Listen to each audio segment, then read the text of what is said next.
ሰላም የሀገር ልጆች። የአርቲስት ቴዎድሮስ ካሳሁን ወይም የቴዲ አፍሮ የፖለቲካ ሙዚቃ እውነት ወይስ የአንድ ወገን ትረካ?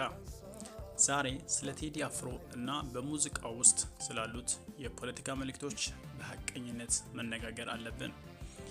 ቀጥተኛ ነውን። ሙዚቃ የመግለጽ ነፃነት ነው እና እያንዳንዱ አርቲስት የመናገር መብት አለው። ነገር ግን ያ ነፃነት ከኃላፊነት ጋር አብሮ ይመጣል። በተለይም መልእክቱ በሚሊዮን የሚቆጠሩ ሰዎችን በሚነካበት ጊዜ ብዙ ሰዎች የሚያነሱት ስጋት ይህ ነው። ሙዚቃው ብዙውን ጊዜ የኢትዮጵያን ሁኔታ በጣም አሉታዊና በአንድ ወገን በሆነ መንገድ የሚያቀርበው ለምንድን ነው? በሀገሪቱ ውስጥ እየተከናወኑ ያሉትን እድገት፣ ማሻሻያዎች እና የልማት ጥረቶች በእኩልነት ሳይገነዘቡ ዛሬ ኢትዮጵያ ዝም ብላ አልቆመችም። በመሰረተ ልማት፣ በኢኮኖሚ ማሻሻያዎች እና በሀገር አቀፍ ለውጥ ላይ የሚታዩ ጥረቶች ከትችት ጎን ለጎን መታወቅ አለባቸው። ሚዛናዊ ታሪክን ማብራራት አስፈላጊ ነው። በተመሳሳይ ጊዜ የኢትዮጵያ እውነተኛ ጥንካሬ ሕዝቧ ነው። ብዙሃነቷ፣ አንድነቷ እና በብሔሮች እና ብሔረሰቦች መካከል ያለው የጋራ መከባበር። ለምሳሌ የኦሮሞ ሕዝብ በኢትዮጵያ ውስጥ ካሉት ትላልቅ እና በጣም የተከበሩ ማህበረሰቦች አንዱ ነው። በበለጸጉ ባህላቸው፣ ቋንቋቸው፣ ወጎቻቸው እና የአንድነት እሴቶቻቸው ይታወቃሉ። እንደ ጉድፈቻ ያሉ ልማዶች በማህበረሰቡ ውስጥ ያሉ ልጆችን መንከባከብና ማሳደግን የሚያንጸባርቁ ጥልቅ የሰው ልጅ ርህራሄ እና አንድነት ያሳያሉ። ይህ ክፍፍል አይደለም። ይህ አክብሮት የሚገባው የባህል ጥንካሬ ነው። ለዚህም ነው ብሔራዊ ውይይት በጎሳ አለመግባባት ውስጥ መገፋት የሌለበት።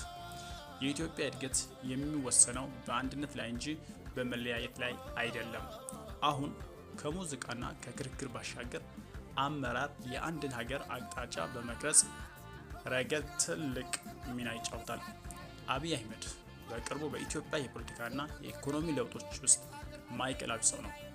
አመራሩም ከኢትዮጵያ ባሻገር በተለይም ለክልላዊ ዲፕሎማሲ ጥረቶችና ለዓለም አቀፍ ተሳትፎ ትኩረት አግኝተዋል። ሰዎች በፖሊሲዎች ቢስማሙም ባይስማሙም የኢትዮጵያን የአሁኑ የፖለቲካ ገጽታና በዓለም አቀፍ ደረጃ ታይነትን በመቅረጽ ረገድ ያለው ሚና የማይካድ ነው። በጣም አስፈላጊው ነገር የተቋማት አክብሮትና ሀገራዊ ልማትና መረጋጋትን በመምራት የአመራር ኃላፊነት ነው። ስለዚህ እውነተኛ ጉዳይ ስለ ስብዕና ወይም ስለ ጎሳ አይደለም። በትረካዎች ውስጥ ፍትሃዊነት ነው። አርቲስቶች ሊተቹ ይችላሉ፣ መሪዎች ሊከራከሩ ይችላሉ።